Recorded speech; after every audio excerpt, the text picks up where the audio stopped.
আমি এই ক্যামেরাটা বোধহয় আগে কাছে ছিল না।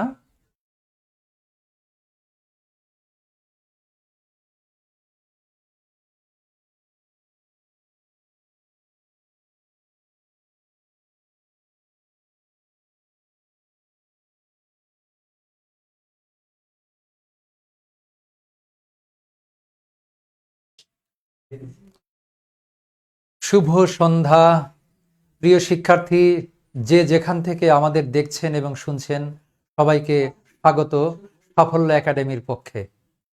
নিশ্চয়ই সবাই ভালো আছেন। এই হৈমন্তিক সন্ধ্যায় এক কাপ গরম চায়ের সঙ্গে যদি একটু খাঁটি সরিষার তেলের মুড়ি মাখা হয়, তাহলে ক্লাসটা নিশ্চয়ই আজ জমে উঠবে। প্রিয় শিক্ষার্থী, তেমনি একটি আয়োজন নিয়ে আপনার টেবিলে সুন্দর করে বসে পড়ুন। আপনার একটু মুড়ি মাখা, সঙ্গে চানাচুর, সঙ্গে একটু খাতা কলম, আর শুনতে থাকুন সাফল্য একাডেমির সাফল্যের স্বপ্নগাথার ইতিহাস। সুপ্রিয় শিক্ষার্থী, সবাইকে স্বাগত জানাচ্ছি সাফল্যর পক্ষে। আমি নূরে মুস্তফা বাবু। আজকে আমরা আলোচনা করব প্রকৃতি এবং প্রত্যয় নিয়ে। প্রকৃতি প্রত্যয়ের এই সুন্দর আলোচনা আশা করছি আপনাদের কাজে লাগবে। আপনারা যারা চাকরির জন্য হন্যে হয়ে ফিরছেন, চাকরির সন্ধানে আপনাদের ঘাম ঝরছে, তাদেরকে আমরা আশ্বস্ত করছি আমাদের সঙ্গে মনোযোগ দিয়ে থাকুন। আশা করি আপনার স্বপ্ন সফল হবে, আর আপনার এই স্বপ্নের সফলতার সঙ্গেই থাকতে চায় সাফল্য একাডেমি। দর্শক শ্রোতা, আমাদের আলোচনার বিষয় আজকে প্রকৃতি প্রত্যয়। প্রকৃতি প্রত্যয় বাংলা ব্যাকরণের আপনারা মনে করেন যে খুব কঠিন একটি অধ্যায়। আমি আশ্বস্ত করছি এই অধ্যায়টি সবচেয়ে সহজ। এই অধ্যায়টি অঙ্কের মতো, গণিতের মতো। যদি আপনি কিছু সূত্র শিখে অঙ্কের মতো এটা নিয়ে কাজ করেন, তাহলে আপনি দেখবেন যে প্রকৃতি প্রত্যয় পেরে গেছেন। আর তা না করে যদি মুখস্থ করতে চান, তাহলে আপনি শেষ পর্যন্ত প্রকৃতি প্রত্যয় শিখতে ব্যর্থ হবেন। যারা শুনছেন দয়া করে একটু আওয়াজ দেবেন, আপনারা ঠিকমতো শুনতে পাচ্ছেন কিনা, আমাকে দেখতে পাচ্ছেন কিনা লিখে জানাবেন। আসসালামু আলাইকুম স্যার। সাবিনা ইয়াসমিন, বিখ্যাত নাম, বিখ্যাত কণ্ঠশিল্পীর নাম সাবিনা ইয়াসমিন। কি সাবিনা ইয়াসমিনের মতো গাইতে পারেন? দোয়া করি যাতে ভবিষ্যতে পারেন। আর তারপরে নিশাত জাহান, নিশাতও সালাম দিয়েছে, ওয়ালাইকুম আসসালাম। আমরা স্বাগত জানাই আপনাদের। আরো যারা শুনছেন একটু লিখে জানাবেন আমাদের ঠিক মতো শুনতে পাচ্ছেন কিনা। হ্যাঁ, সাবিনা ইয়াসমিন লিখেছেন clear sir, good, clear sound শুনতে পাচ্ছেন, আপনাকে ধন্যবাদ। আমরা ফিরে আসি প্রত্যয়ের আলোচনায়। লক্ষ্য করুন যে প্রত্যয়টা আসলে কি, এটা আমি একটু ভূমিকা করে নেই। সেটি হলো যে প্রকৃতি প্রত্যয়, আপনি যখন পরীক্ষা দেবেন তখন কি হবে, একটি শব্দ দেয়া থাকবে, সেই শব্দকে ভেঙে দুটো অংশ তৈরি করতে হবে। এর প্রথম অংশকে আমরা বলি হচ্ছে প্রকৃতি, আর অতিরিক্ত অংশকে আমরা বলি হচ্ছে প্রত্যয়। অর্থাৎ প্রকৃতি বিষয়টা কি একটু বোঝার চেষ্টা করুন। প্রকৃতি মানেই হচ্ছে মূল, আদি, আসল, সেটাই হলো প্রকৃতি। প্রকৃত মানে মূল ঘটনাটা কি, আমরা বলি না যে আসলে প্রকৃত কাহিনীটা কি, প্রকৃত ঘটনাটা কি। তার মানে প্রকৃতি হলো মূল। অতএব একটি শব্দের যে মূল রয়েছে সেটাই হচ্ছে কিন্তু আমাদের প্রকৃতি। পৃথিবীর সব কিছুরই মূল আছে, মূল ছাড়া তো কিছু হবে না। সুতরাং এই যে শব্দের মূলকে আমরা প্রকৃতি বলছি, তার সঙ্গে মূলের সঙ্গে অতিরিক্ত যে অংশটুকু যুক্ত হচ্ছে সেটাই হলো প্রত্যয়। অতএব প্রকৃতি এবং প্রত্যয়। এখন আমরা আসি প্রকৃতি বা মূল। এই মূলগুলোকে আমরা চেনার সুবিধার জন্য ধরুন বাংলা ভাষায় যত শব্দ আছে সব শব্দগুলোকে আমরা দুইটা ভাগে ভাগ করে দিলাম। আমার ডান পাশে দিলাম একটা অংশ, বাম পাশে দিলাম আর একটা অংশ। কি কি অংশ? একটা হলো ক্রিয়া, আর আরেকটাকে আমরা ধরে নিলাম অক্রিয়া, ক্রিয়া নয়। হুম, ক্রিয়া এবং অক্রিয়া। তাহলে একটা পার্ট আমরা করে ফেললাম ক্রিয়া, আর আরেকটা পার্ট আমরা করে ফেললাম যেটা ক্রিয়া নয়। এই দুইটি অংশ কিন্তু আমরা করে ফেললাম। এখন খেয়াল করুন, এই যে ক্রিয়ার অংশটুকু আমরা করলাম, সেই ক্রিয়ার যে মূল সেটাকে কিন্তু আমরা বলবো হচ্ছে ধাতু। ক্রিয়াপদের মূল, ক্রিয়াপদের যে মূল অংশ সেটা হলো ধাতু। যেমন আমি এখন আপনাদের সামনে কথা বলছি, তাহলে বলছি এর মূল কি হবে? বল। বলটা হচ্ছে এর মূল। সুতরাং এই বল হলো ক্রিয়ার মূল, এটাকে আমরা বলবো ধাতু। আর অথবা আপনারা শুনছেন, তাহলে আপনারা এই যে শুনছেন এটি ক্রিয়াপদ, এই ক্রিয়ার মূলে কি ধাতু আছে? এই ক্রিয়ার মূলে আছে হচ্ছে শুন। এই শুনটা হলো ধাতু, ক্রিয়াপদের মূল। অতএব ক্রিয়ার মূল বা ক্রিয়া প্রকৃতি, এটাকে আমরা বলবো হলো ধাতু। আর নামপদের মূল বা নাম প্রকৃতি, সেটাকে আমরা বলবো হচ্ছে প্রাতিপদিক। প্রিয় শিক্ষার্থী, তাহলে বোঝার চেষ্টা করুন। আমরা শব্দকে আমাদের সুবিধার জন্য দুটো অংশ করে ফেললাম, একটা হলো ক্রিয়া আর একটা হচ্ছে অক্রিয়া।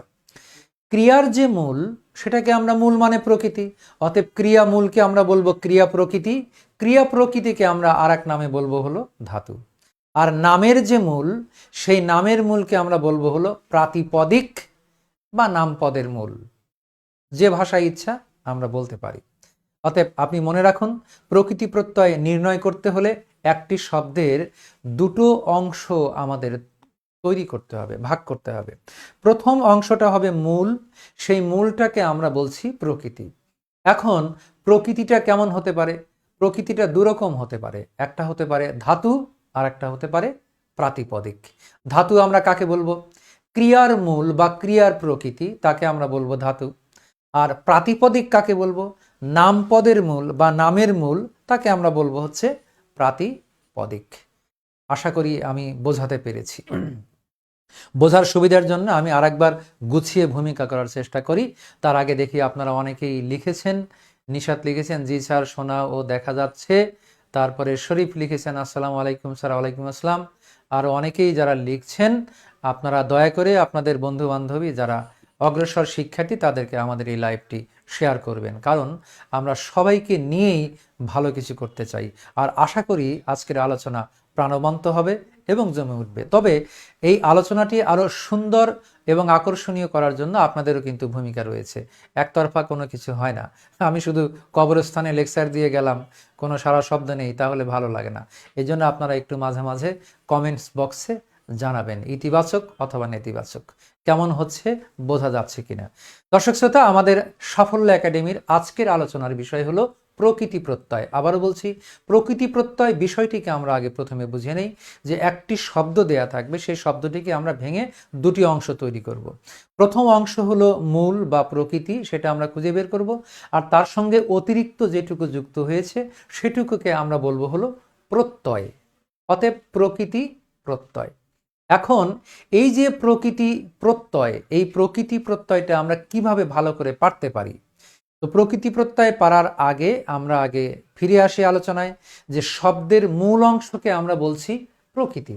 আগেই বলেছি শব্দকে দুই ভাগ করব, তাহলে মূল অংশ প্রথমেই পাবো, সেটি হলো প্রকৃতি, আর অতিরিক্ত যে অংশ যুক্ত হলো সেটা হচ্ছে প্রত্যয়।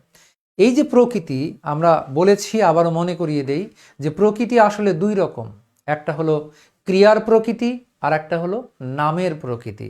আমরা একটু আগেই বললাম, আবারও মনে করিয়ে দেই যে শব্দকে প্রত্যয়ের স্বার্থে আমরা দুই ভাগে ভাগ করে ফেললাম, একটা ক্রিয়া আর একটা হলো অক্রিয়া। সুতরাং এই যে ক্রিয়ার যে মূল, সেটিকে আমরা বলবো ক্রিয়া প্রকৃতি। ক্রিয়ার মূল মানে ক্রিয়ার প্রকৃতি, সেটাই ক্রিয়া প্রকৃতি, সেটাই হলো ধাতু। আর নামের মূল, সেটা নাম প্রকৃতি, সেটাই হচ্ছে প্রাতিপদিক, সেটাই হলো নাম প্রকৃতি। তাহলে এবার আমরা ফিরে আসি। প্রত্যয় দুই প্রকার, একটি হচ্ছে কৃৎ প্রত্যয় আর একটা হলো তদ্ধিত প্রত্যয়। কৃৎ প্রত্যয় আমরা কি করে চিনব? যখন আমরা দেখব যে যে শব্দটির আমরা প্রত্যয় নির্ণয় করতে চাই সেই শব্দটির মূল হলো ধাতু, মানে ক্রিয়ামূল, তখন সেটাকে আমরা বলবো কৃৎ প্রত্যয়। যেমন আপনারা অনেকেই আমাকে শুনছেন, একটু আগেই বলছি, আবারও বলি, শোনার ধাতুটা কি? শুন। শুনটা কি? একটা ভার্ব, ক্রিয়া, কাজ করা। অতএব এটি কৃৎ প্রত্যয়। শুন যোগ আ, শোনা, কৃৎ প্রত্যয়। আপনারা কেউ কেউ হয়তো আমার লেকচার শুনে হাসছেন, বিষয়টা এত সহজ। হ্যাঁ, হাসি, হাস যোগ ই, তাহলে হাসটা হচ্ছে ক্রিয়ার মূল, এই জন্য এটাকে আমরা বলবো কৃৎ প্রত্যয়। এখন আপনারা অনেকেই চেয়ারে বসে ক্লাস করছেন, তাহলে বস যোগ আ, বসা, সেজন্য বসটা হচ্ছে ক্রিয়ার মূল, অতএব এটা হলো কৃৎ প্রত্যয়। এখন আমরা আসি, কৃৎ প্রত্যয় যদি হয় তাহলে তদ্ধিত প্রত্যয় আমরা কি করে চিনব? তদ্ধিত প্রত্যয় চিনবেন এইভাবে, যে শব্দকে ভাঙলে তার প্রকৃতিটা আপনি পাবেন হচ্ছে নামের মূল, ক্রিয়া বোঝাবে না। যেমন ধরুন এই শরতে আপনাকে যদি কেউ সুন্দর একটি, ধরেন আপনাকে একটি ফুল উপহার দিল, দিয়ে বলল যে আপনাকে হৈমন্তিক শুভেচ্ছা, মানে হেমন্তকালে, আমি শরৎ ভুল করে বলেছি, হেমন্তকালে হৈমন্তিক শুভেচ্ছা। সুতরাং আপনি হৈমন্তিক শব্দকে এবার ভাঙেন, হেমন্ত যোগ ইক বা স্নিক, তাহলে হয়ে যায় হৈমন্তিক। এই যে হৈমন্তিক শব্দকে আমরা ভাঙলাম, এর মূলে আমরা কি পেলাম? হেমন্ত। সুতরাং হেমন্ত হচ্ছে আমাদের তদ্ধিত প্রত্যয়। আপনাকে ফুলেল শুভেচ্ছা জানালাম। হ্যাঁ, ধার্য শব্দ ব্যাখ্যা করবো একটু পরে। ধীর্যোগ ঘন বা জ এই মিলে হয় ধার্য, লিখেছেন আমাদের রুহুল আমিন, আপনাকে ধন্যবাদ। মৌসুমী আসসালামু আলাইকুম বলেছেন, ওয়ালাইকুম আসসালাম। একটু শুনতে থাকুন, আমরা আস্তে আস্তে, আমি একটু ফর্মাল ক্লাস নেই, হঠাৎ করে কঠিনে যাব না, একটু বুঝিয়ে নেই আগে। এরপরে কি হলো যে তদ্ধিত প্রত্যয় এরকম, ধরুন গোলাপি, গোলাপির মূলে কি আছে? গোলাপ। গোলাপ কি গোলাপি, গোলাপ দ্বারা কি কোনো কাজ বোঝায় না, অতএব এটি হলো তদ্ধিত প্রত্যয়। সুতরাং কৃত তদ্ধিত আপনারা নিশ্চয়ই বুঝে যাবেন, এই আলোচনা আমি আর লম্বা করতে চাই না। এখন আমরা আসি সমস্যাগুলো কোথায় হয়। এই যে স্লাইডে দেখতে পাচ্ছেন প্রত্যয় দুই প্রকার, কৃত এবং তদ্ধিত প্রত্যয়। তাহলে কৃত প্রত্যয় কখন বলবো? যখন এর মূলে ধাতু থাকবে, ক্রিয়ার মূল থাকবে, তখন আমরা বলবো কৃত প্রত্যয়। আর তদ্ধিত প্রত্যয় কখন বলবো? যখন মূলটা থাকবে হচ্ছে প্রাতিপদিক বা নাম পদের মূল, তখন তাকে আমরা বলবো হলো তদ্ধিত প্রত্যয়। প্রিয় শিক্ষার্থী, এবারে আমরা চলে যাই। কৃত প্রত্যয়গুলো, তদ্ধিত প্রত্যয় আপনি চেনেন, কিন্তু সমস্যাগুলো কোথায় হয়? সমস্যাগুলো হচ্ছে যে এই যে প্রত্যয়গুলো, এর বেশিরভাগই এসেছে সংস্কৃত ভাষা থেকে। আর সংস্কৃত ভাষার যে ক্রিয়ার মূলগুলো, সেই ক্রিয়ার মূলগুলো কিন্তু আমরা অনেক সময় চিনতে ঝামেলায় পড়ে যাই এবং সমস্যায় পড়ে যাই, তখনই কিন্তু এই ঝামেলাগুলো হয়ে যায়। সেজন্য আমরা ক্রিয়ার মূলগুলোকে একটু চেনার চেষ্টা করব। তার আগে আবারও আপনাদের অনুরোধ করছি, আপনারা দয়া করে আমাদের লাইভটি শেয়ার করবেন। আমরা দেখতে পাচ্ছি যে খুব বেশি সংখ্যক শিক্ষার্থী এখনো এই সুন্দর আলোচনায় যোগদান করেনি। আমরা আশা করছি আজ একটি প্রাণবন্ত ক্লাস হবে এবং গুরুত্বপূর্ণ বিষয়ে আলোচনা হবে, এবং এই ক্লাসটি আপনাদের সারা জীবনের জন্য কাজে লাগবে। সুতরাং আপনি একা নয়, আরও আপনার সহপাঠী যারা আছে, সহযোদ্ধা যারা আছে, তাদেরকে একটু শেয়ার করে দেবেন, যাতে করে আমাদের আলোচনাটা জমে ওঠে। দর্শক শ্রোতা, এবারে আমরা চলে যাই যে কৃৎপ্রত্যয় সাধিত শব্দটিকে, যে শব্দটি কৃৎপ্রত্যয় দিয়ে গঠিত হয়, সেই শব্দকে আমরা বলি কৃদন্ত শব্দ। অনেকে বোঝে না, কৃত যোগ অন্ত, কৃদন্ত। যখনই বলবে কৃদন্ত পদ, তখন আপনি ঝামেলায় পড়ে যাবেন। তাহলে মনে রাখুন যে কৃত প্রত্যয় দিয়ে গঠিত যে পদ, সেটাকে আমরা বলি কৃদন্ত পদ। আর তদ্ধিত প্রত্যয় দিয়ে গঠিত যে পদ, সেটাকে আমরা বলি হচ্ছে তদ্ধিতান্ত পদ। তাহলে কৃদন্ত পদ কৃত প্রত্যয় দিয়ে গঠিত, আর তদ্ধিতান্ত পদ হচ্ছে তদ্ধিত প্রত্যয় দিয়ে গঠিত। আমরা এবার চলে আসি, দেখেন প্রকৃতির চিহ্ন। এই যে প্রকৃতির আগে এখানে লেখা আছে, একটু কারেকশন দিতে হবে।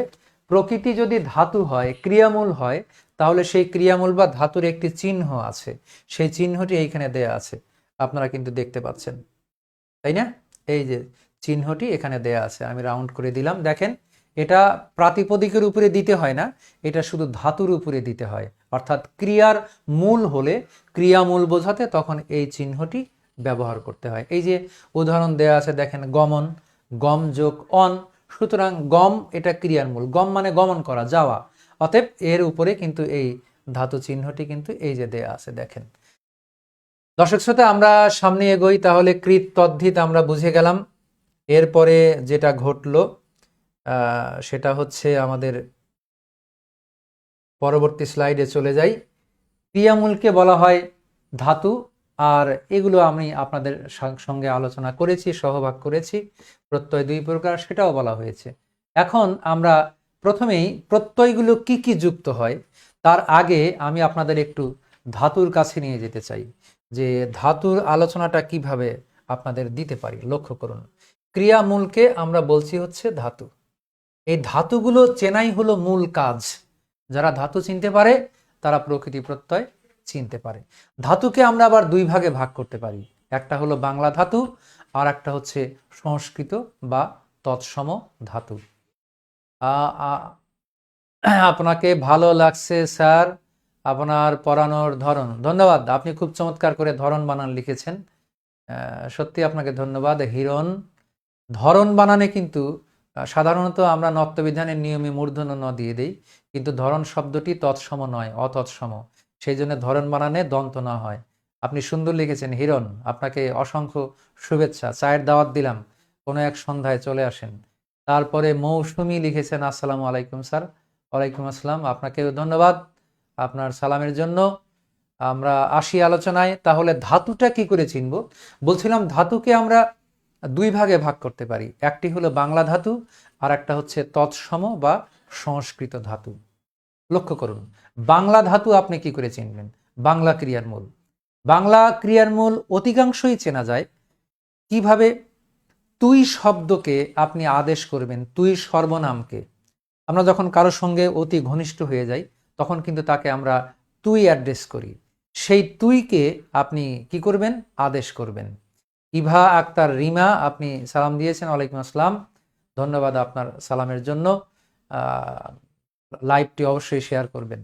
তো আমরা ফিরে আসি, তুই শব্দ, তুই সর্বনামকে আমরা আদেশ করব। আপনি ক্লাস করছেন, ধরুন আপনার সঙ্গে আমার খুব আন্তরিক সম্পর্ক, আমি বললাম এই তুই বস, বসে ক্লাস কর, তাহলে তুই বস, বসটা ধাতু। আমি একটা খাবার দিয়ে বললাম তুই খা, তাহলে খাটা ধাতু। আমি আপনাকে বললাম যে তুই চল আমার সঙ্গে, চল, তাহলে চলটা ধাতু। তুই দেখ, তাহলে দেখটা ধাতু।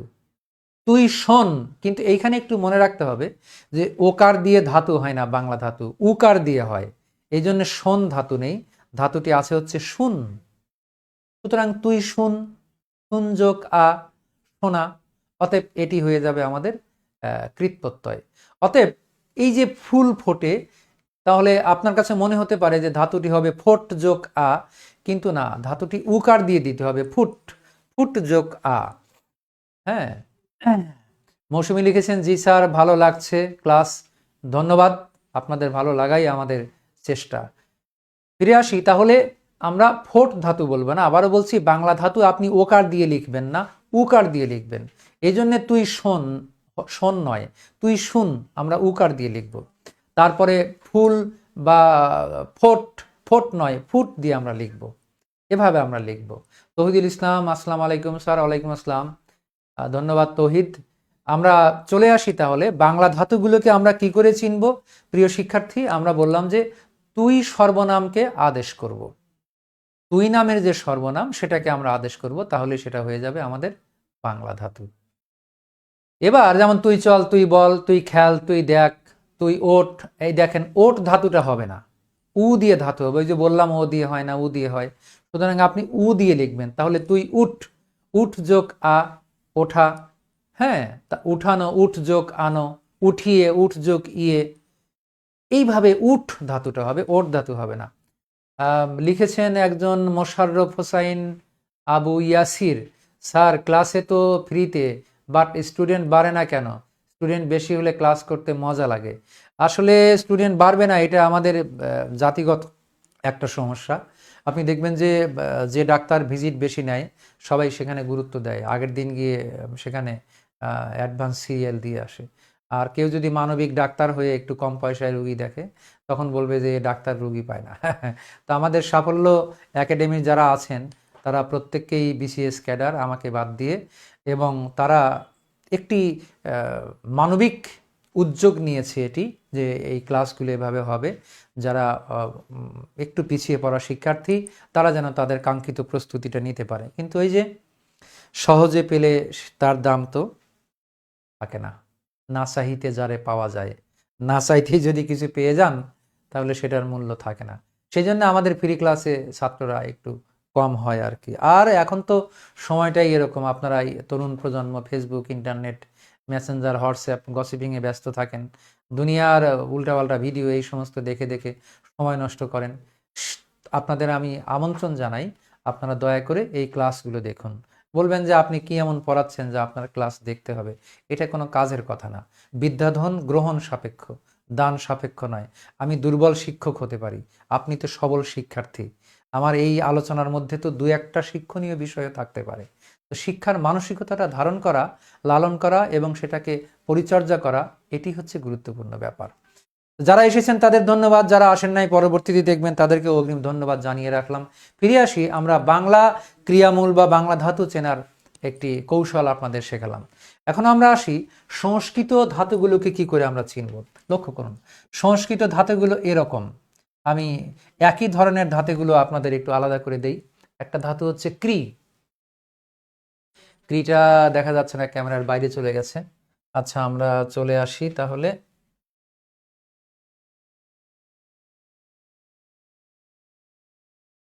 আমরা কোথায় লিখলে দেখা যাবে দেখি তো দেখি। ও হ্যাঁ, ক্রি তো আপনারা দেখতে পাচ্ছিলেন, আমি মুছে ফেললাম।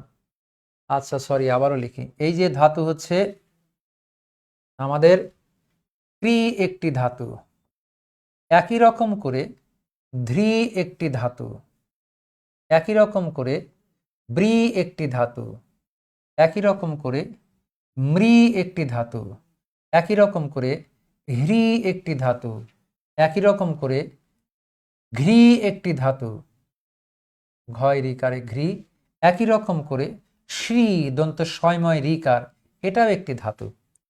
আপনাদের জন্য আমি শ্রেণীকরণ করে ফেলেছি, লক্ষ্য করুন যাতে আপনাদের উপকার হয়। সবগুলো রিকার দিয়ে এক বর্ণের ধাতু, খেয়াল করেন। ক্রি, ধ্রি, ব্রি, মৃ, হ্রি, ঘ্রি, শ্রী, আরও থাকতে পারে। যে কটা মনে পড়লো আপাতত লিখলাম। সুতরাং প্রথম ধাতুটি আমরা কি পেয়ে গেলাম? ক্রি। এখন খেয়াল করেন, ক্রি দিয়ে আপনি কি শব্দ বানাতে পারেন? ক্রি যোগ অ, কর। ক্রি যোগ অন, করণ। ক্রি যোগ তা, কর্তা। ক্রি যোগ তব্য, কর্তব্য। অতএব আপনি যদি ক্রি ধাতু জানেন, দেখেন আপনি কতগুলো শব্দের কিন্তু আপনি প্রকৃতি প্রত্যয় নির্ণয় করে ফেললেন। ক্রি মানে কাজ করা, সংস্কৃত ধাতু, নিঃসন্দেহে এটি কৃৎ প্রত্যয়। প্রিয় শিক্ষার্থী, এবারে দেখুন একই রকম ধ্রি ধাতু। তাহলে ধর, ধ্রি যোগ অ। ধরা, ধ্রি যোগ আ। ধরন, ধ্রি যোগ অন। তারপরে ধর্তব্য, ধ্রি যোগ তব্য। তারপরে ধরণী, ধ্রি যোগ অনি। ধারক, ধ্রি যোগ অক। দেখেন কত শব্দ হয়ে যাচ্ছে। এরপরে চলে আসেন আপনি ব্রি ধাতু। ব্রি ধাতু জানা তো অবশ্যই খুবই জরুরি ছেলেদের জন্য এবং মেয়েদের জন্য। যেমন বিয়ে করতে গেলে আপনাদের কি বলবে, বিশেষ করে ছেলেদের, ছেলেরা যখন বিয়ে করতে যাবেন তখন আপনাদের বলবে হচ্ছে কি, বর। এখন বর শব্দ কি করে হয়েছে? বর শব্দ হয়েছে হলো ব্রি ধাতু দিয়ে। এই যে ব্রি যোগ অ, এই মিলে শব্দ হয়ে গেছে বর, এবং এটা কৃৎ প্রত্যয়। এটা যদি না জানেন মেয়েরা কিন্তু বর পাবেন না, আর না জানলে ছেলেদেরও কিন্তু বর হওয়া কঠিন হয়ে যাবে। কারণ যখন বিয়ের জন্য মেয়ে দেখতে যাবেন, মেয়ের নানা যদি জিজ্ঞাসা করে যে বর তো তুমি হতে চাও, তো বর শব্দের ব্যাখ্যা বলো, তখন আপনাকে বলতে হবে ব্রি যোগ অ, এটা অ হবে। তাহলে ব্রি যোগ অ, বর হয়ে গেল। খেয়াল করেন ভালো করে।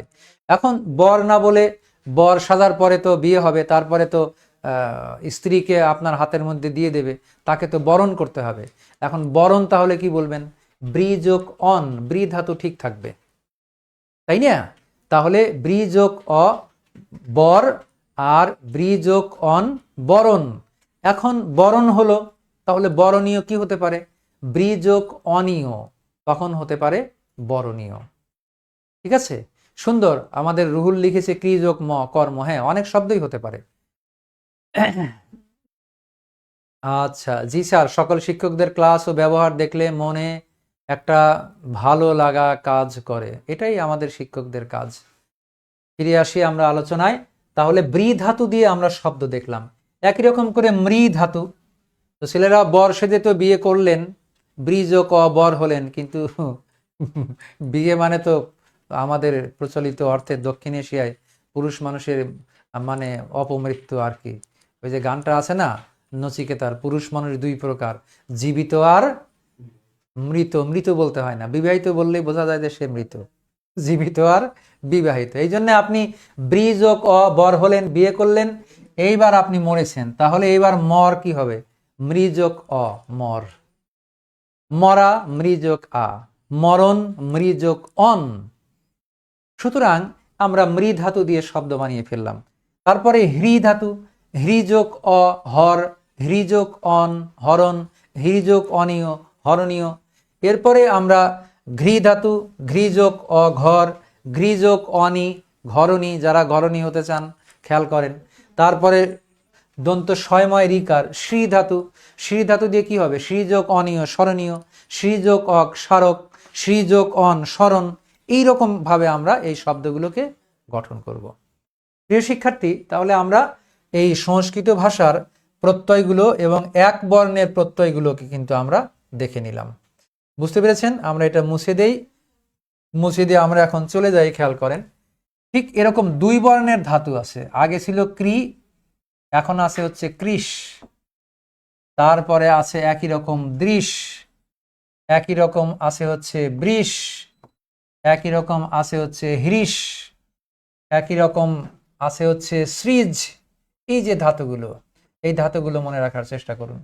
এই ধাতুগুলো মনে রাখলে এই ধাতুগুলো দিয়ে গঠিত শব্দগুলো আপনি মনে রাখতে পারবেন। তাহলে নিশ্চয়ই আপনি বুঝে গেছেন যে এগুলো হলো সংস্কৃত ক্রিয়ার মূল বা ধাতু, এবং এই ধাতুগুলো দিয়ে কি হয়? শব্দ গঠন হয়। প্রথমে আমরা আসি কৃষ। কৃষ দিয়ে আপনি কৃ শব্দ গঠন করবেন। হ্যাঁ, মৃযোগ অন মরণ লিখেছেন আমাদের লাকি ম্যাডাম, আপনাকে ধন্যবাদ। কিন্তু মরণ বানানটা মূর্ধন্য ন দিয়ে দিতে হবে। স্যারের পড়ানোর ধরন অনেক সুন্দর, হাসি মজার ছলে পড়ান। যেখানে আনন্দ নাই সে কাজ মানুষ করতে চায় না, দেখেন। সেই জন্য আমাদের সব কাজেই আনন্দ সৃষ্টি করা এটি গুরুত্বপূর্ণ একটি ইস্যু। বাঁচবেন কয়দিন? সমস্যা আজীবন থাকবেই। চাকরি পাচ্ছেন না, একটা সমস্যা। চাকরি পেয়ে দেখেন কত সমস্যার তৈরি হয়। বইয়ের চাহিদা, পরিবারের চাহিদা, ছেলে মেয়ের চাহিদা, সামাজিক মর্যাদা। তখন দেখবেন যে আর এক বিপদ, মাসে যা বেতন পান তার চেয়ে 3 গুণ টাকার দরকার, এখন যে বাজারের পরিস্থিতি। এই জন্য সমস্যা থাকবেই। আসুন সমস্যাকে আমরা পকেটে রেখে মন খুলে একটু হাসি, আনন্দের সঙ্গে ক্লাসটা করি। দর্শক শ্রোতা, তাহলে কৃষ ধাতু দিয়ে আমরা শব্দ কি বানাতে পারি? কৃষ যোগ অন কর্ষণ, কৃষ যোগ অক কৃষক, কৃষ যোগ তি কৃষ্টি। এইগুলো আমরা তৈরি করতে পারি। এখানে এখন আপনাদের আরেকটা টার্ম আমি একটু আলোচনা করি। প্রত্যয়ের মধ্যে একটি টার্মিনোলজি আছে, সেটা হলো কিছু বর্ণ উঠে যায়। প্রত্যয় যুক্ত হলে কিছু বর্ণ উঠে যায়। এই উঠে যাওয়াটা খেয়াল করুন। যেমন এরকমের একটি প্রত্যয় আছে তি, কয়তয় রস্যই। এখন কয়তয় রস্যই থাকলে এই যে কটা উঠে যায়, শুধু তয় রস্যইকারে তি থাকে। আমি কি বোঝাতে পারছি? কিছু বর্ণ উঠে যায়। প্রশ্ন করতে পারেন উঠে যায় কেন? কারণ এগুলো এসেছে সংস্কৃত ভাষা থেকে। সেই সংস্কৃত ভাষা আজকের দিন পর্যন্ত আসতে আসতে ওই যে ডারউইনের মতে কি বানরের লেজ ক্ষয় হয়ে হয়ে আমরা মানুষ হওয়ার একটা সম্ভাবনার কথা তিনি বলেছিলেন। ঠিক তেমনি এই কয়তয় প্রত্যয় যুক্ত হয়ে আজকের দিন পর্যন্ত সংস্কৃত ভাষা এই পর্যন্ত আসতে আসতে কটা উঠে গেছে, শুধু তি রয়ে গেছে। হ্যাঁ, এটা আপনারা একটু কষ্ট করে মনে রাখবেন। সুতরাং কৃষ যোগ তি এইবার শব্দ হয়ে যাবে কৃষ্টি। এভাবে কৃষ যোগ অক তাহলে হবে কৃষক। চলে আসেন পরের ধাতু দৃশ। সুতরাং দৃষ্টি কি হবে এখন আপনারাই বলেন।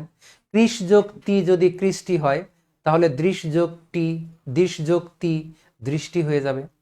এরপরে আমাদের দর্শক দৃশ যোগ অক দর্শক হয়ে যাবে। দর্শন দৃশ যোগ অন দর্শন হয়ে যাবে। দ্রষ্টব্য দৃশ যোগ তব্য দ্রষ্টব্য হয়ে যাবে। দর্শনীয় দৃশ যোগ অনীয় দর্শনীয় হয়ে যাবে। অতএব আপনারা এই ধাতুগুলোর সঙ্গে এভাবে যুক্ত করবেন। এবারে আমরা আসি বৃষ ধাতু। তাহলে বৃষ যোগ আ কি হবে? বর্ষা, তাই না? আমাদের প্রিয় ঋতু বর্ষা। তারপরে বর্ষণ বৃষ যোগ অন বর্ষণ। আচ্ছা, কৃষ্টি ছিল কি? কৃষ যোগ তি। দৃষ্টি কি ছিল? দৃশ যোগ তি। তাহলে বৃষ্টি কি হবে এখন? বৃষ যোগ তি। বৃষ ধাতুর সঙ্গে তি লাগালে আমাদের শব্দটি হয়ে যাবে বৃষ্টি। এরপরে আমরা চলে আসি হৃষ। তাহলে হর্ষ হৃষ যোগ অ, হর্ষণ হৃষ যোগ অন। তারপরে হর্ষণীয় হৃষ যোগ অনীয়। হর্ষণীয় মানে হাসির ব্যাপার আর কি। এরপরে আমরা চলে যাই সৃজ ধাতু। সৃজ যোগ অন সৃজন, সৃজ যোগ তি তাহলে হয়ে যায় সৃষ্টি। সৃষ্টি মনে রাখুন, সৃজ যোগ তি সৃষ্টি, সৃজ যোগ অন সৃজন। এইভাবে কিন্তু আমাদের শব্দগুলো গঠিত হচ্ছে। দৃশযোগ নক, দর্শক, এটা কেন ভুল? এটা ভুল নয় স্যার, এটা শতভাগ শুদ্ধ। লক্ষ্য করুন, নক প্রত্যয় নামে একটি প্রত্যয় আছে। এই নক প্রত্যয় যুক্ত হলে কিছু অংশ উঠে যায়। সেই কিছু অংশটা কিভাবে উঠে যায় আমি দেখাই, খেয়াল করেন। এটাকে ব্যাকরণের ভাষায় বলা হয় ইত হওয়া। এই যে ইত, ইত হওয়া মানে কি? উঠে যাওয়া, উঠে যাওয়া। অর্থাৎ প্রত্যয় যুক্ত হলে তার কিছু অংশ উঠে যায়, সেটাকে আমরা ইত বলে থাকি। এই যে নক প্রত্যয়, নক প্রত্যয় যুক্ত হলে আপনি দেখেন কি হয়। এই যে নক, নক প্রত্যয় যুক্ত হলে মূর্ধন্য নটা উঠে যায়। মূর্ধন্য ন ইত হলে বা উঠে গেলে কি থাকে? এখানে নয়ের সঙ্গে একটা কি ছিল? অ। এই যে অ আর ক, অক থাকে। সুতরাং ক্রিযোগ নক কারক, দৃশযোগ নক দর্শক, কোনো ভুল নেই। আপনি এটা ঠিক লিখেছেন রুহুল আমিন, ভুল লেখেননি। সৃযোগ অন, হ্যাঁ মোশাররফ লিখেছেন, সুন্দর, ভালো হয়েছে। এই তো আপনারা সব পেরে যাচ্ছেন। সাফল্যের ক্লাসে আজকে আমরা সাফল্য দেখতে পাচ্ছি যে আপনারা কিন্তু আমরা পড়াতে না পড়াতেই প্রত্যয় পেরে যাচ্ছেন। তবে একটু কম পারেন, এত বেশি পারলে আমরা পড়াবো কি? আমাদের বাংলার মাস্টারদের বাঁচা লাগবে না? সব যদি এক ক্লাসে পেরে যান তাহলে তো আমরা আর ক্লাস নেওয়ার জন্য ডাকবে না। একটু সুযোগ রাখেন। শিক্ষার্থী, আমরা ফিরে আসি। অতএব প্রত্যয় যুক্ত হলে তার কিছু অংশ উঠে যায়, সেটাকে কিন্তু আমরা কি বলি? ইতও বলি। ইত হয়, উঠে যায়। অতএব নক প্রত্যয় যুক্ত হলে নটা উঠে যায়। নয়ের পরে একটি স্বরধ্বনি কি ছিল? অ। সেই অটা আর ক, অক থেকে যায়। আমাদের শান্ত লিখেছে বিয়েটা আল্লাহর তরফ থেকে। আচ্ছা হোক, আল্লাহর তরফ থেকেই তবু হোক, আমরা দোয়া করি যে ভালো বিয়ে হোক। এর চেয়ে ভালো দোয়া আর নাই এই সমাজে। কারণ যার সবই ভালো, বড় অফিসার, কিন্তু যদি বউ ভালো না হয় তাহলে কিন্তু অশান্তির শেষ নেই। আবার বড় অফিসার, স্বামী যদি ভালো না হয় অশান্তির শেষ নেই। এই জন্য এই সময়ের শ্রেষ্ঠ দোয়া হলো যে আল্লাহ তুমি আমাদের সবাইকে ভালো স্বামী এবং ভালো স্ত্রী দান করো। সবাই বলেন আল্লাহুম্মা আমিন। এবারে আমরা ফিরে আসি যে সৃজ ধাতু দিয়ে আমরা শব্দ গঠন করলাম। সৃজ যোগ অন, সৃজন, সৃজ যোগ তি, সৃষ্টি। এভাবে আমরা কিন্তু শব্দগুলোকে গঠন করে ফেলব। প্রিয় শিক্ষার্থী, তাহলে মোটামুটি আমি গুরুত্বপূর্ণ কিছু ধাতু আপনাদের সামনে তুলে ধরলাম। এই ধাতুগুলো মনে রাখলে আপনি অনেক শব্দ পেরে যাবেন আশা করি। তো এই যে কৃৎ প্রত্যয়ের মূল আমরা ধাতু সেগুলো দেখছি। এবারে আমরা একটু চলে যাই যে তদ্ধিত প্রত্যয়টাও তো আমাদের জানতে হবে, তাই না? গুরুত্ব তো সবগুলো, আসলে একটা তো গুরুত্বপূর্ণ নয়, সবগুলোই আমাদের জানা দরকার বা পারা দরকার।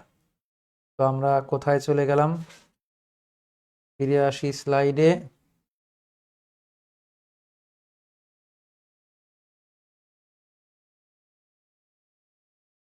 স্লাইডে চলে এসেছি। স্লাইডে আমরা দেখি প্রত্যয়, এই যে উদাহরণ দেয়া আছে, এগুলো আমরা পেরে যাব। অনট প্রত্যয়, এই যে দেখেন অনট প্রত্যয় যুক্ত হলে ট ইত হয়, কি থাকে? অন থাকে। অনট প্রত্যয় যুক্ত হলে ট ইত হয়, অন থাকে। অতএব নি যোগ অনট, নি যোগ অন, তারপরে সন্ধিতে নে যোগ অন হয়ে গুণ সূত্রে নয়ন হয়েছে। এই গুণটা আমি আপনাদের একটু বোঝাই, অনেকে গুণ বুঝেন না। প্রকৃতি প্রত্যয়ের যে শব্দ পরিবর্তন হয়, সেই শব্দ পরিবর্তনের কয়েকটি নিয়ম আছে, 4টি নিয়ম আছে। একটি নিয়মের নাম হলো গুণ, আরেকটি নিয়মের নাম হচ্ছে বৃদ্ধি, আর আরেকটি নিয়মের নাম হলো সম্প্রসারণ। এই 3টি নিয়ম আর সন্ধির একটি নিয়ম এখানে ব্যবহার করতে হয়। এই 4টি নিয়মে মোটামুটি প্রকৃতি প্রত্যয়ের শব্দগুলো গঠিত হয়। আমরা কোনো সময় সুযোগ পেলে এই 4টি নিয়ম আপনাদের সুন্দর করে আলোচনা করব। আপাতত জেনে রাখুন যে অনট প্রত্যয় যুক্ত হলে টটা উঠে যায়, তাহলে শব্দ কি থাকে? অন থাকে। আর অন শব্দটি তখন নি যোগ অন, এই যে নি দীর্ঘইকার, এটা গুণের সূত্রে একার হয়ে যায়, তাহলে হয় নে যোগ অন, নয়ন গুণ সূত্রে। এভাবে শ্রু যোগ অন বা অনট, শ্রবণ। আর ওখানে একটু আমি বলিনি, গুণের নিয়মে দীর্ঘইকারটা একার হয়ে যায়, আর একারটা সন্ধির নিয়মে অয় হয়, সুতরাং শব্দ হয়ে যায় তখন নয়ন। সন্ধিতে এ থাকলে অয় হয়। আচ্ছা, এত কঠিন বিষয়ে আপনাদের আমি আগেই ভেজালে ফেলছি না, একটু ধৈর্য ধরেন। কয়ত প্রত্যয় যুক্ত হলে ক উঠে যায়, এটা আগেই আপনাদের বলেছি।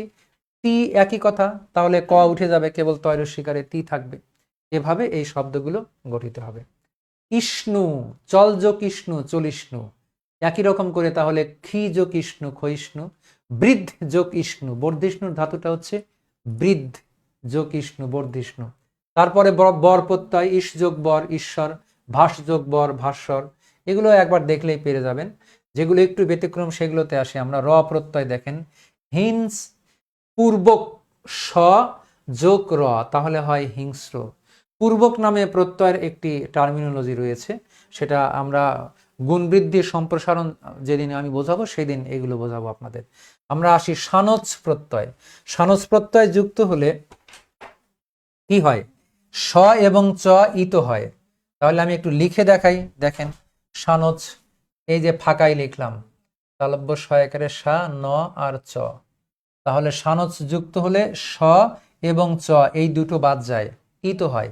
সুতরাং এখানে কি থাকে? এই যে আকার, আকার মানে কি? সরেয়া, এই যে সরেয়া আর দন্ত ন, আন থাকে। এই আনটা আবার আমাদের বাংলা ভাষায় এসে মান হয়ে যায়, মান হবে। ওটা লিখতে একটু ভুল হয়ে গেল, দাগ লেগে গেল, আচ্ছা মুছে দেই। হ্যাঁ দেখেন, এটা হবে মান, এই যে মান। অতএব মনে রাখুন সানচ প্রত্যয়, সানচ প্রত্যয় যুক্ত হলে এই যে স এবং চ এ দুটো উঠে যায়। এ দুটো উঠে গেলে সরেয়া আর ন, তাহলে আন থাকে। সেই আনটা আবার বাংলা ভাষায় এসে কি হয়ে যায়? মান হয়ে যায়, আনটা হয়ে যায় মান। সেই জন্য আমরা এটাকে বলবো হচ্ছে যে সানচ প্রত্যয়। আপনি যেখানেই দেখবেন যে মান আছে, আপনি ধরে নেবেন এখানে সানচ প্রত্যয় ছিল। সানচ না লিখে মান লিখলেও হবে, কিন্তু যেহেতু আপনাদের প্রিলিমিনারিতে এমসিকিউ, এখন থাকলো যে বৃদ্ধ যোগ সানচ কি হয়, তাহলে সানচ মানেই আপনি আন, আন মানেই হচ্ছে মান। সুতরাং এই যে দেখেন এখানে দেওয়া আছে চল যোগ সানচ, তাহলে চলমান। বৃদ্ধ যোগ সানচ এইবার হয়ে যাবে বর্ধমান। প্রিয় শিক্ষার্থী, আবারও বলছি, প্রত্যয় যুক্ত হলে প্রত্যয়ের কিছু বর্ণ উঠে যায়। এই উঠে যাওয়ার রীতি রেওয়াজকে আমরা বলি ইত হওয়া। কি কি উঠে যায়? সেই উঠে যাওয়ার কিন্তু একটা বড় অংশ এখানে দেয়া আছে। সেটি হচ্ছে সানচ প্রত্যয় যুক্ত হলে স এবং চ উঠে যায়। স চ উঠে গেলে আকার আর ন কি থাকে? আন থাকে। আনটা আবার বাংলা ভাষায় এসে কি হয়ে যায়? মান হয়ে যায়। এই জন্য দীপ যোগ সানচ, তাহলে কি হবে এবার? দীপ্যমান। এখানে জ ফলা হবে একটা, আচ্ছা আমি দিয়ে দিচ্ছি। আর এরূপ চল যোগ সানচ চলমান, বৃদ্ধ যোগ সানচ বর্ধমান। চলে আমরা পরের ইয়েতে চলে যাই তাহলে। হ্যাঁ, প্রাতিপদিক শব্দের সঙ্গে শেষে বা যে প্রত্যয় যুক্ত, এগুলো আমরা আগেই পড়েছি, এগুলো দিয়ে আমাদের কাজ নেই। এবারে চলে আসি আ প্রত্যয়। শব্দের শেষে আপনি সহজ করে যদি প্রত্যয় পারতে চান, শব্দের শেষে যদি আকার থাকে তাহলে আ হয়। চলা চলজোকা, বলা বলজোকা, ধরা ধরজোকা, মরা মরজোকা, সুতরাং এগুলো আ প্রত্যয়। এরপরে কি আছে এখানে? আই প্রত্যয়। আ প্রত্যয়, এখানে আবার কিছু পার্থক্য আছে। দেখেন প্রত্যয়গুলো বিভিন্ন অর্থে শব্দের সঙ্গে যুক্ত হয়। কখন কি অর্থে যুক্ত হয়? চোরকে আমরা কখন চোরা বলি? এই যে অবজ্ঞা অর্থে। তারপরে কেষ্ট, কেষ্টকে আমরা কি বলি? কেষ্টা, অবজ্ঞা অর্থে আমরা তাকে কেষ্টা বলি। রবীন্দ্রনাথের কবিতায় পাবেন, যা কিছু হারায় গিন্নি বলেন, কেষ্টা বেটাই চোর। আমরা তুচ্ছ তাচ্ছিল্য করে অনেক মানুষের নামকে এভাবে বিকৃত করে শেষে আকার দিয়ে উচ্চারণ করি। রবীন্দ্রনাথের পুরাতন ভৃত্য কবিতার মধ্যে পাবেন, ভূতের মতন চেহারা যেমন, নির্বোধ অতি ঘোর, যা কিছু হারায় গিন্নি বলেন, কেষ্টা বেটাই চোর। কেষ্ট হয়ে যায় তখন কেষ্টা। সুতরাং এটি অবজ্ঞার্থে যুক্ত হয়েছে। এরপরে বৃহদার্থে, বৃহৎ মানে বড় অর্থে। ডিঙি মানে ছোট নৌকা, ডিঙি নৌকা বলতে ছোট নৌকাকে বোঝায়। কিন্তু ডিঙির সঙ্গে যখন আ যুক্ত হয়ে শব্দটি হয়ে গেছে ডিঙা, তখন কিন্তু সেটা হয়ে গেছে বড় জাহাজ। চাঁদ সওদাগরের নাম শুনেছেন, বাংলা সাহিত্যের মধ্যযুগের মনসামঙ্গল কাব্যের বিখ্যাত চরিত্র চাঁদ সওদাগর। সেই চাঁদ সওদাগরের যে 7টি জাহাজ ছিল, বিশাল বিশাল জাহাজ, সেই 7টি জাহাজকে বলা হতো সপ্তডিঙা মধুকর। অতএব ডিঙি শব্দের সঙ্গে আ যুক্ত হয়ে এখানে বৃহৎ অর্থে ব্যবহার করা হয়েছে। এরপরে আমরা চলে যাই সদৃশ অর্থে। সদৃশ মানে একই রকম দেখতে, যেমন হাত, আমার হাত, তাহলে ষাটের এইটা কি? হাতা। এই হাতটা দেখতে হাতের মতোই লম্বা, কিন্তু সে হাত নয়, এই জন্য সদৃশ, মানে একই রকম দেখতে। এই জন্য হাত যোগ হাতা, এটা হলো সদৃশ অর্থে। একটা বিড়াল ধরেন অনেক বড়, খুব শক্তিশালী, দেখতে বাঘের মতো মনে হচ্ছে, কিন্তু সে তো আসলে বাঘ নয়। সেই জন্য আমরা বলবো বাঘ যোগ বাঘা, অর্থাৎ দেখতে বাঘের মতো। সুতরাং এখানে আ প্রত্যয় যুক্ত হয়েছে সদৃশ অর্থে। এরপরে আই প্রত্যয় যুক্ত হয়েছে দেখেন ভাববাচক বিশেষ্য গঠনে। এখানে একটা জ ফলা হবে, অসুবিধা নেই, আপনারা ধরে নেন। ভাববাচক বিশেষ্য গঠনে এই ইয়েটা যুক্ত হয়ে থাকে সাধারণত। আমরা ফিরে আসি তাহলে। ভাববাচক বিশেষ্যটা কি সেটা একটু বোঝার চেষ্টা করেন। এটাকে আমরা আরেক ভাষায় বলি ক্রিয়াজাত বিশেষ্য। ক্রিয়াজাত বিশেষ্য, এটা অনেক শিক্ষার্থী বুঝতে ব্যর্থ হয়। আমি একটু সহজ করে বোঝাই, খেয়াল করেন। ধরুন আপনাদের বাসায় আমাকে দাওয়াত দিলেন যে স্যার আপনি খুব মজা করে ক্লাস নেন, তো একদিন আমাদের বাসায় আসেন, একটু মজার খিচুড়ি খাওয়াই আচার দিয়ে, নাকি? খাওয়াবেন তো? এতক্ষণ তো স্যার ভালোই ছিল, এইবারই তো স্যার আবার দাওয়াত চায়। আচ্ছা, অসুবিধা নেই, ফিরে আসি আমরা আলোচনায়। তো ভাববাচক বিশেষ্য হলো যে আপনি টেবিলে বসে খাবার খেলেন, খাবার খেয়ে আপনি বললেন যে রান্না খুব সুন্দর হয়েছে। এইবার বলেন দেখি, তাহলে রান্না সুন্দর হয়েছে বলতে আপনি কি বোঝাচ্ছেন? চুলা জ্বালানোটা সুন্দর ছিল, হাঁড়ি পাতিল মাজাটা সুন্দর ছিল, তাই বোঝাচ্ছেন? নাকি আপনি যে খাবারটা খেলেন সেই খাবারটাকে বোঝাচ্ছেন? নিশ্চয়ই আপনি যে খাবারটা খেলেন সেই খাবারটাকে বোঝাচ্ছেন যে খাবারটা বা রান্নাটা সুন্দর ছিল। সুতরাং এখানে রান্নার ক্রিয়া নেই, রান্না এখানে বিশেষ্য হয়ে গেছে। এই বিশেষ্যকে বলা হয় ভাববাচক বিশেষ্য। ক্রিয়ার মতো দেখতে মনে হয়, কিন্তু আসলে সে ক্রিয়া নয়। ধরুন আমরা বললাম যে ছেলেটির চলন ভালো না, বা মেয়েটির চলন ভালো না। তো চলন ভালো না বলতে কি তার হাঁটার স্টাইলটা খারাপ? না, তার সার্বিক আচরণ। সেই জন্য বলা হচ্ছে যে চলন এখানে ক্রিয়া নয়, এটা হলো ভাববাচক বিশেষ্য। এই জাতীয় বিশেষ্যকে বলা হয় ভাববাচক বিশেষ্য। একই রকম বড় যোগ আই বড়াই, চড়া যোগ আই চড়াই, এগুলোকে আমরা বলবো ভাববাচক বিশেষ্য। এরপরে কি অর্থে যুক্ত হতে পারে? আদর অর্থে। আদরার্থে খুব সুন্দর স্লাইড তৈরি করে রেখেছে, ধন্যবাদ সাফল্য একাডেমিকে। কানু যোগ আই, প্রিয় শিক্ষার্থী মনে রাখুন, কানহু, কানাই, কানু, কেষ্ট, একটু আগেই বললাম, এ সবই বোঝায় কৃষ্ণকে। শ্রীকৃষ্ণ মাঠের রাখাল ছিল, তার গায়ের রং ছিল কালো, এই জন্য তার নাম কালা। হ্যাঁ, কালার বাঁশির সুরে মন উদাসী ঘরে রইতে দিল না। আমাদের মৌসুমী লিখেছেন আমি রান্না পারি না তেমন। আচ্ছা, যেমন পারেন আমরা তেমনই খাবো, কোনো অসুবিধা নেই। ঠিক আছে, আমরা ফিরে আসি তাহলে। কানু যোগ আই কানাই, আমরা কানুকে আদর করে কানাই বলে থাকি। তারপরে নিম যোগ আই নিমাই, আমরা আদর করে এই শব্দগুলো বলে থাকি। এই জন্য এগুলো আদর অর্থে গঠিত হয়েছে। এরপরে কি? স্ত্রী বা পুরুষবাচক শব্দের বিপরীত বোঝাতে, যেমন বন যোগ আই, বন যোগ আই বোনাই। বোনাই মানে হচ্ছে বোনের জামাই, মানে দুলাভাই। তাহলে বন দ্বারা বোঝায় স্ত্রীলিঙ্গ, বোনাই দ্বারা বোঝায় পুরুষলিঙ্গ। এই জন্য বোঝানো হচ্ছে যে স্ত্রী বা পুরুষবাচক শব্দের বিপরীত বোঝাতে এটি ব্যবহার করা হয়। আবার ননদ যোগ আই, ননদ তো স্ত্রীলিঙ্গ, কিন্তু ননদ যোগ আই নন্দাই, নন্দাই কিন্তু ননদের স্বামী, তার মানে এটা পুরুষবাচক বোঝাচ্ছে। সুতরাং আই প্রত্যয় এখানে ভাববাচক বিশেষ্য গঠনে ব্যবহৃত হয়, আদরার্থে ব্যবহৃত হয়, আবার স্ত্রী বা পুরুষবাচক শব্দের বিপরীত লিঙ্গ বোঝাতেও কিন্তু এটি ব্যবহৃত হয়। দেখি এরপরে আমাদের জন্য কোন স্লাইড অপেক্ষা করছে।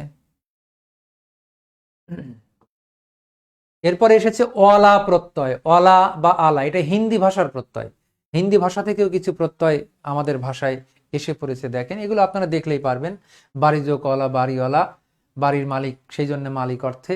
তারপরে দিল্লি যোগ অলা দিল্লিওয়ালা, অধিবাসী অর্থে। মাছ যোগ অলা মাছওয়ালা, বৃত্তি অর্থে। বৃত্তি মানে পেশা, মাছওয়ালা নিশ্চয়ই মাছ বিক্রি করা তার পেশা, সুতরাং এটা পেশা অর্থে গঠিত হয়েছে।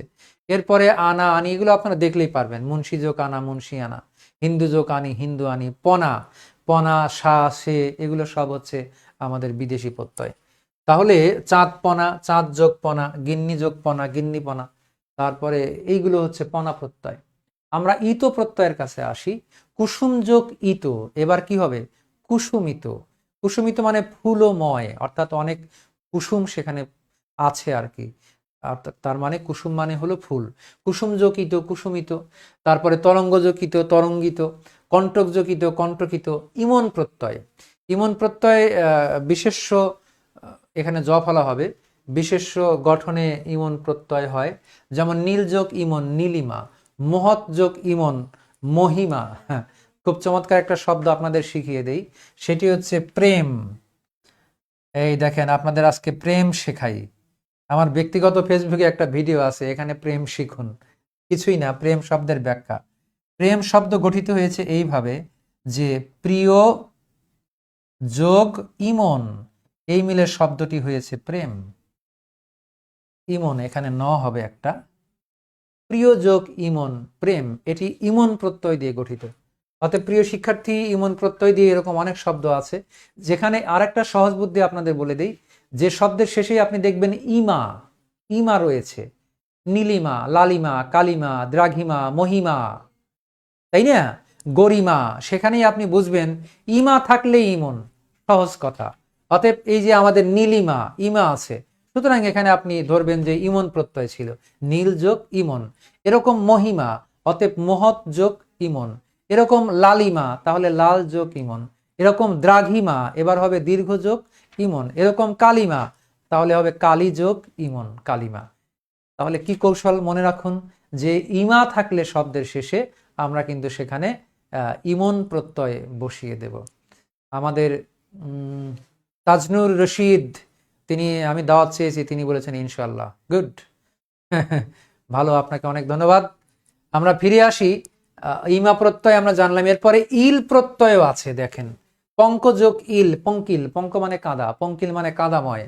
তারপরে উর্মি যোগ ইল, উর্মিল, উর্মি মানে ঢেউ। ফেন যোগ ইল, ফেনিল। ইষ্ট প্রত্যয় রয়েছে, অতিশায়নে এটা ব্যবহার করা হয়। গুরুযোগ ইষ্ট, গরিষ্ঠ, সুপারলেটিভ ডিগ্রি হয়ে যায়, মানে অতিশায়ন। ডিগ্রিকে বাংলায় বলা হয় অতিশায়ন। লঘুযোগ ইষ্ট, লঘিষ্ঠ। বুঝতে পেরেছেন? এগুলো আপনারা একটু চেষ্টা করলে পেরে যাবেন। সমস্যা হলে আমাদের বলবেন, আমরা তো আছি। আচ্ছা, এবারে আমরা ফিরে আসি। দেখেন, প্রত্যয় থেকে কিছু প্রশ্ন দেওয়া হয়েছে। কৃদন্ত পদের পূর্ববর্তী পদকে কি বলা হয়? কৃদন্ত পদের যে পূর্ববর্তী পদ, তাহলে সেটাকে আমরা কি বলবো? অর্থাৎ কৃদন্ত পদ মানে যে কৃত প্রত্যয় দিয়ে যে পদটি গঠিত হয়েছে সেটা হলো কৃদন্ত পদ। 45 বিসিএস এটা এসেছে। আমরা তার আগে প্রত্যয়ের আলোচনা কি শেষ করে ফেললাম? দেখি আর একটু আলোচনা দিয়ে নেই। হ্যাঁ, স্লাইডগুলো এখন থাক, আপনাদের আমি আমার মতো একটু আলোচনা দেই, খেয়াল করেন, যাতে করে আপনারা সহজে পারেন।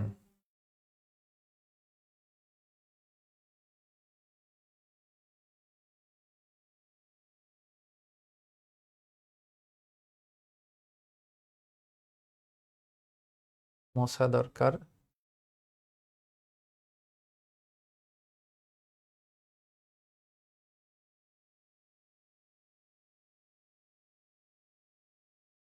স্টুডেন্ট, আমরা তাহলে আসি আলোচনায়। সেটা হলো যে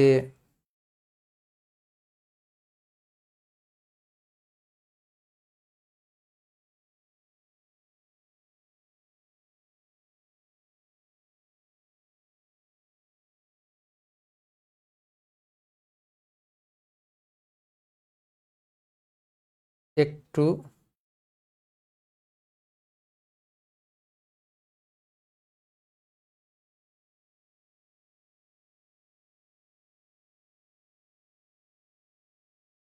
আচ্ছা, আমরা কোন কালার নেব? হলুদ কালার নিয়ে নিলাম। হ্যাঁ, তো লক্ষ্য করুন যে এই প্রত্যয়গুলো নির্ণয়ের ক্ষেত্রে তাহলে আপনি কি কৌশল অবলম্বন করবেন। দেখেন, শব্দ থাকলো ডাকু, আপনি তখন কি করবেন? ডাক যোগ উ, ডাকু। শব্দ থাকলো ঢালু, এই যে শেষে উ আছে, আপনি লিখে দেবেন ঢাল যোগ উ। শব্দ থাকলো চালু, আপনি লিখে দেবেন চাল যোগ উ বা চল যোগ উ। এইভাবে আপনি প্রত্যয়গুলোকে ভেঙে ভেঙে নির্ণয় করার চেষ্টা করবেন। তো আমরা আসি সামনের দিকে, দেখি কি হয়। আপনাদের কোনো মতামত বা পরামর্শ থাকলে আমাদের দয়া করে বলবেন। এখানে উত্তর দেয়া আছে, দেখেন কৃদন্ত পদের পূর্ববর্তী পদকে কি বলে? উপপদ। উপপদ মানে সহকারী পদ, কৃদন্ত পদের সাথে আরেকটা যে পদ থাকে আর কি। উপপদ তৎপুরুষ সমাস পড়াতে এটা আমরা বলেছিলাম যে কৃদন্ত পদের আগের পদটাকে আমরা বলি হচ্ছে উপপদ। এরপরে নিচের কোনটি বাংলা ধাতুর দৃষ্টান্ত? 44তম বিসিএস এসেছে। প্রিয় শিক্ষার্থী, তাহলে বাংলা ধাতু এবং সংস্কৃত ধাতু আপনি কি করে চিনবেন? এটা একটু কাজটা ঝামেলার, তারপরে আমি কিছু সংকেত বলি। সংস্কৃত ধাতুতে সবসময় যুক্ত বর্ণ থাকে, অথবা সংস্কৃত ধাতুতে সবসময় মহাপ্রাণ ধ্বনি থাকে, অথবা সংস্কৃত ধাতু থেকে আপনি বাংলা ধাতু পাবেন, যেটা মূল সেটাই সংস্কৃত ধাতু। এইখানে বাংলা ধাতু নিশ্চয়ই আমরা অ্যান্সার কোনটা পেয়ে যাব? তাহলে কহ, কত, বুদ্ধ, গট, নিশ্চয়ই আমরা কহ ধাতুটাকে পেয়ে যাব। কহ যোগ আ, কওয়া, হ্যাঁ, এটা আমরা বাংলা ধাতু হিসেবে ধরে নেব। চলে যাই আমরা পরের স্লাইডে। সেটা হলো কোনটি নাম ধাতুর উদাহরণ? নাম ধাতু ওই যে ক্রিয়ার মূল থেকে যেটা গঠিত হয়, দেখতে ক্রিয়ার মতো, সেটাই হচ্ছে নাম ধাতু। এখানে নাম ধাতু হবে হচ্ছে বেতা, ছাত্রকে বেতানো, বেত দিয়ে আঘাত করা, এটাই হচ্ছে বেতা। তো আমরা তাহলে এবার চলে যাই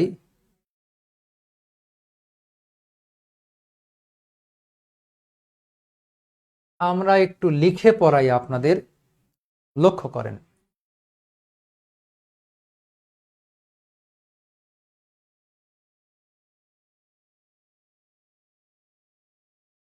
শব্দ থাকলো জ্ঞানবান, জ্ঞানবান। তাহলে আমরা সহজে কি লিখতে পারি প্রিয় শিক্ষার্থী? জ্ঞান যোগ বান, তাই না? কিন্তু এইখানে একটু ভেজাল আছে, এইটাই বোঝানোর জন্য আমি এটা লিখলাম। একটা প্রত্যয় আছে, তার নাম হলো মতুপ। এই মতুপটা বাংলায় মান হয়। আর একটা প্রত্যয় আছে, সেটা হচ্ছে বতুপ। এই বতুপটা বাংলায় বান হয়। একটু মজার বিষয় খেয়াল করেন, মতুপ কি হয়ে যায়? মান। আর বতুপ কি হয়ে যায়? বান। সুতরাং আপনি দেখেন শব্দের শেষে কি আছে? জ্ঞানবান। অতএব জ্ঞান যোগ বান, এখন বান না থেকে এইখানে কিন্তু বতুপ থাকতে পারে, ভয়ের কিছু নেই। অনেকে ভাববেন যে কি ব্যাপার, বতুপ তো আমি জানি না। ভয়ের কিছু নেই, বতুপ মানেই বান, মতুপ মানেই মান। এখানে শব্দ থেকে গেল, এখন ধরুন বুদ্ধিমান। এই যে বুদ্ধিমান, তাহলে আমরা কি লিখবো এখন? নিশ্চয়ই বুঝে গেছেন যে বুদ্ধি যোগ কি হবে? মান। মান অথবা মতুপ, এই যে ম তয়রস্যকার প। অতএব মান থাকলে মতুপ, আর বান থাকলে বতুপ। আশা করি আপনাদের বোঝাতে পেরেছি। আমি মনে করে আপনাদের একটু বলার চেষ্টা করছি, যেগুলো আমার ইনস্ট্যান্ট মনে আসে আর কি। প্রিয় শিক্ষার্থী, একটি চমৎকার শব্দ আপনাদের সঙ্গে সহভাগ করি।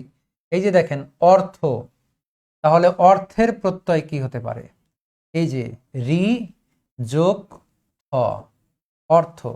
এখানে গুণের নিয়ম ব্যবহার করা হবে। গুণের নিয়মে রিকারের মান অর হয়। আমি বলেছি যে এই নিয়মগুলো আমরা আরেকটা ক্লাসে আলাপ করব, কারণ একদিনে এতগুলো আসলে আপনাদের জন্য ঝামেলা হবে।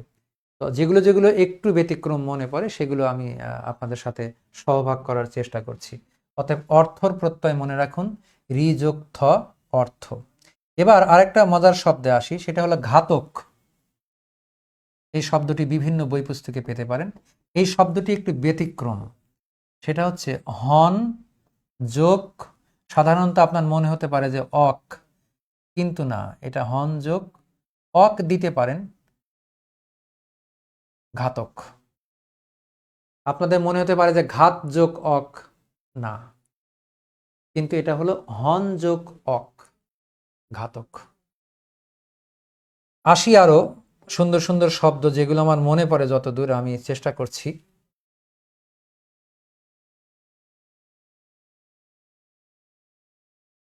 লক্ষ্য করেন, এই জাতীয় কিছু ধাতু আছে, এই যে জি, তারপরে হি, তারপরে হচ্ছে লি, তারপরে হলো খি। একটু মনোযোগ দিয়ে খেয়াল করবেন, খুব গুরুত্বপূর্ণ।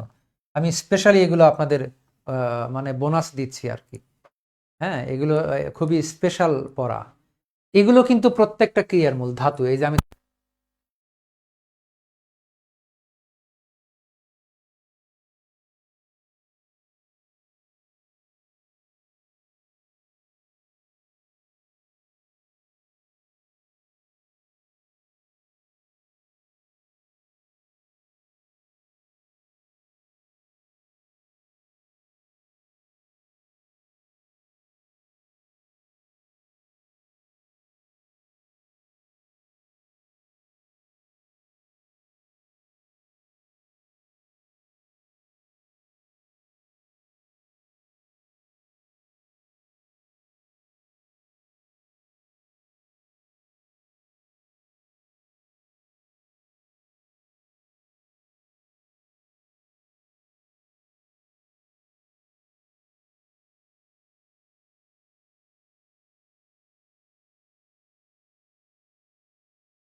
হ্যাঁ, ঠিকই বলেছেন। সাউন্ডের একটু, এখন কি শুনতে পাচ্ছেন?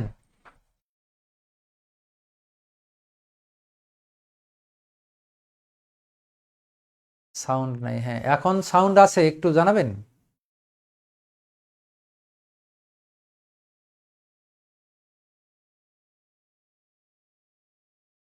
স্টুডেন্ট, এখন কি সাউন্ড পাচ্ছেন? হ্যাঁ, ঠিক আছে, লিখেছেন, ঠিক আছে। কমেন্টের দিকে একটু নজর দেন। সাউন্ড নাই। হ্যাঁ, থ্যাংক ইউ, আপনাকে ধন্যবাদ। আগে নজর দেওয়া উচিত ছিল। তো প্রিয় শিক্ষার্থী, আমরা ফিরে আসি। যে কথা বলছিলাম যে ক্ষি ধাতু, জি ধাতু, হি ধাতু, লি ধাতু, একই রকম করে ভি ধাতু, এই ধাতুগুলো কিন্তু আপনাদের কাছে সম্পূর্ণ অপরিচিত। আবারও গুরুত্বের সঙ্গে এগুলো নোট ডাউন করে রাখেন। ক্ষি ধাতু, জি ধাতু, হি ধাতু, ভি ধাতু, লি ধাতু, এই ধাতুগুলো দিয়ে আমরা কিন্তু এই শব্দগুলো গঠন করলাম। হি যোগ অল ক্ষয় হয়, তাহলে ভি যোগ অল ভয়, লি যোগ অল লয়, মি যোগ অল ময়, হি যোগ অল হয়। আমি কি বোঝাতে পেরেছি? এবারে আমরা এটাকে কেন্দ্র করে এর পরের অংশে চলে যাব। লক্ষ্য করেন, সেটা হচ্ছে যে আমরা এইবার লয় না দিয়ে শব্দ দিলাম আলয়ে। আচ্ছা, আমি দুটোই লিখে দেখাই।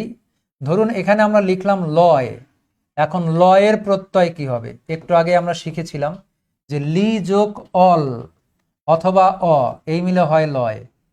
লি যোগ অল অথবা অ, এই মিলে লয় হয়। এটা ধাতু বা ক্রিয়ার মূল কৃৎ প্রত্যয় সঙ্গত কারণেই। এখন আমরা চলে আসি, শব্দ লয় না দিয়ে দিয়ে দিল আলয়, এখানে একটা আকার দেন আলয়। আলয়ের ক্ষেত্রে আমরা কি করব? ভয়ের কিছু নাই।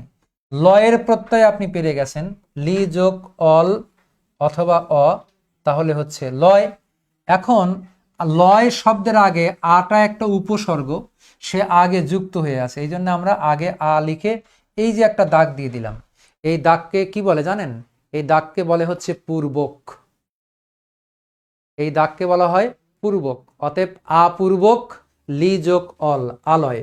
প্রিয় শিক্ষার্থী, এই যে আর একটা শব্দ দেখাই, দেখেন, সেটি হচ্ছে নিলয়। এখন নিলয়ের প্রত্যয় কি হবে? ওরে বাপরে বাপ, কঠিন, ভয়ের কিছু নাই। লয়ের প্রত্যয় তো আপনি পেরে গেছেন, লি যোগ অল অথবা অ, এই মিলে হয়েছে হচ্ছে কি? লয়। এই মিলে যদি লয় হয়, নিটা তার আগে অতিরিক্ত আছে, এই যে নি লিখে এরকম একটা দাগ দিয়ে দেন, এই দাগকে বলা হয় পূর্বক। অতএব লি যোগ অল লয়। এখন লয়ের আগে যা কিছু থাকবে সেটাকে আপনি আলাদা করে লিখে দেবেন, আলয়, নিলয়, বলয়, সব ব একটা উপসর্গ। অতএব বটাকে যদি আগে দিয়ে দেন, তারপরে লয়, এর প্রত্যয় লি যোগ অল লিখে দেন, কোনো সমস্যা নেই, প্রত্যয় হয়ে যাবে। শিক্ষার্থী বন্ধুরা, আশা করি আপনাদের ভালো লাগার কথা, বিষয়গুলো মজার। এরকম আপনি আরো শব্দ পেতে পারেন, যেমন ধরুন ভয়। তাহলে ভয়ের প্রত্যয় আমরা কি করতে পারি? ভয়ের প্রত্যয় আমরা করতে পারি হলো ভি যোগ অল অথবা অ, এই মিলে হয় ভয়, অল অথবা অ। ভিটা ক্রিয়ার মূল, আমরা ধাতু চিহ্ন দিয়ে দিলাম। এখন শব্দ ভয় না দিয়ে আপনাকে শব্দ দিয়ে দিল অভয়। ভয় পাবেন না, আপনাকে অভয় দিচ্ছি। আপনি আগে ভয়ের প্রত্যয়টার আগে দেখেন অটা অতিরিক্ত দেওয়া আছে, অতএব অ লিখে এই যে একটা দাগ দিলাম পূর্বক। এখন ভয় যেমন ছিল তেমনই থাকবে, ভি যোগ অল অথবা অ, হয়ে গেল কৃৎপ্রত্যয়, ভয়ের কিছু নেই। এটা একটা মজার ব্যাপার। তাহলে মনে রাখুন যে ভি, খি, লি, মি, হি এগুলো ক্রিয়ার মূল এবং এগুলো দিয়ে শব্দ গঠিত হয়। যেমন হি যোগ অল হয়, মি যোগ অল ময়, চি যোগ অল চয়, চি যোগ অল চয়। প্রিয় শিক্ষার্থী, এখন যদি শব্দ থাকে অপচয়, তাহলে আপনাকে লিখতে হবে অপ লিখে একটা দাগ দিতে হবে, মানে অপটা পূর্বে আছে, তাহলে অপপূর্বক চি যোগ অল চয়, শব্দ হয়ে যাবে এখন অপচয়। প্রিয় শিক্ষার্থীরা, আশা করি আপনাদের বোঝাতে পেরেছি। একটু মন্তব্যের ঘরে জানালে খুশি হই, আপনারা বুঝেছেন কিনা বা বুঝতে পারছেন কিনা।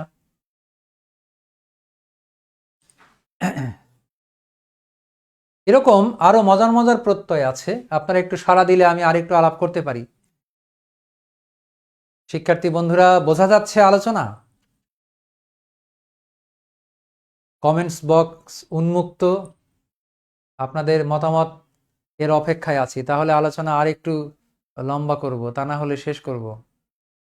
স্যার বুঝতে পারছি, হ্যাঁ ধন্যবাদ। সাবিনা ইয়াসমিন লিখেছেন বুঝতে পারছেন, তারপরে মেহরুবা ইসলাম তারপরে লিখছেন হ্যাঁ ঠিক আছে। তাহলে আরো আমি কিছু ছোট ছোট বিষয় দেখানোর চেষ্টা করি আপনাদের। লক্ষ্য করেন, এই রকমের একটা প্রত্যয় আছে, এই রকম,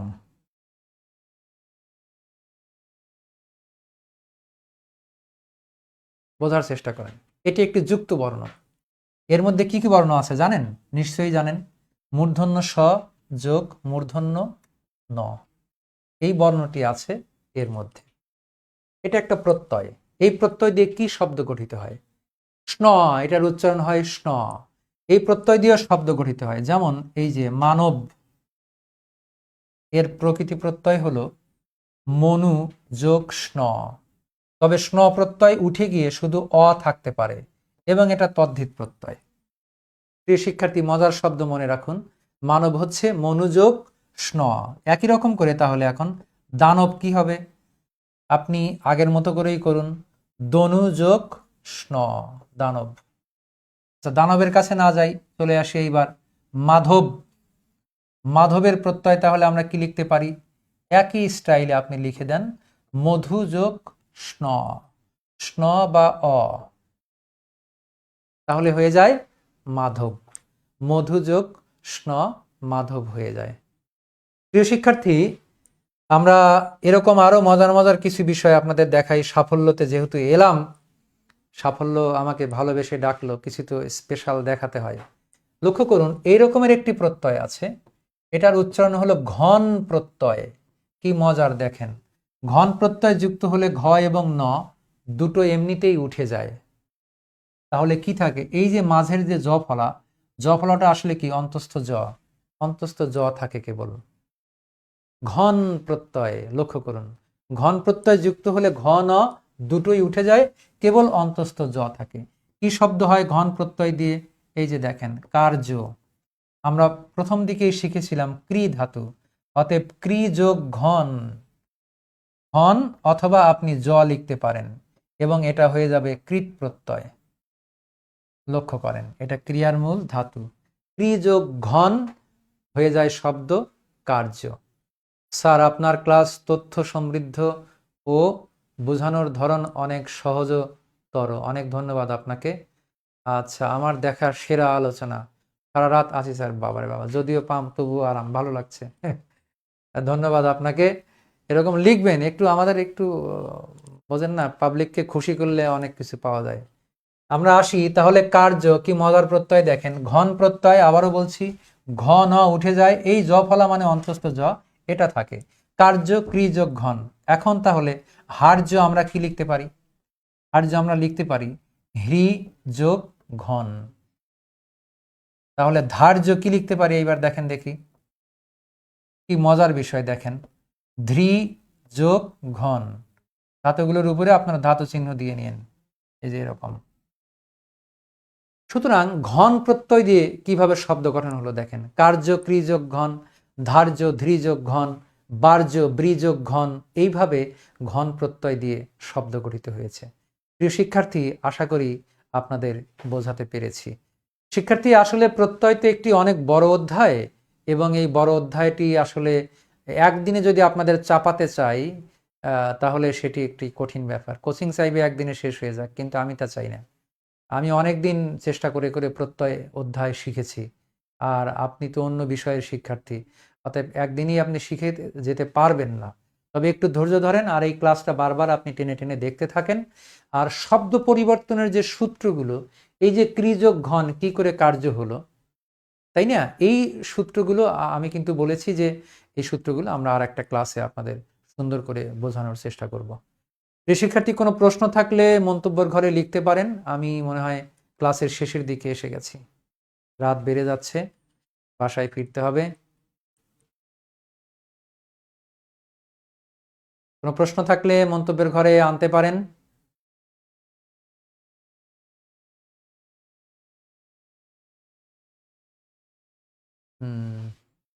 প্রশ্ন পাচ্ছি না, তার মানে আপনারা ভালো বুঝেছেন ক্লাস, সেটি আমরা ধারণা করতে পারি।